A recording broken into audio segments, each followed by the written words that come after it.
Vamos a hacer una camiseta en 2 tintas. Sí, ya le ha dado. Clic afuera.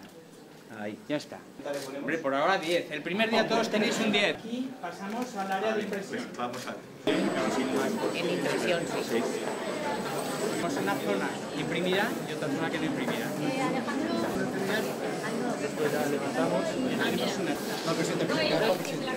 Que se la ponga a él.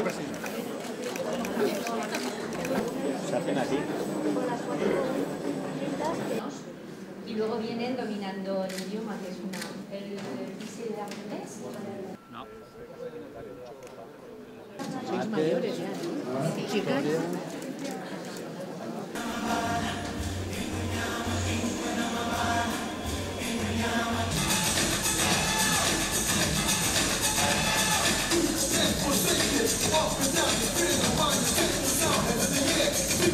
La educación ya no es una opción, es vuestra oportunidad, es vuestro seguro de vida para poder tener un futuro mejor.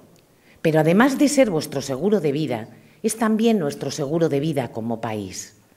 Porque si vosotros sabéis más, si tenéis una mejor formación, a todos nos irá mucho mejor. Estas políticas, digo, han posibilitado que el sistema educativo aragonés esté entre los mejores valorados de nuestro país. Hacía referencia a ello Eva Almunia. Y esté muy por encima de la media del conjunto de las comunidades autónomas.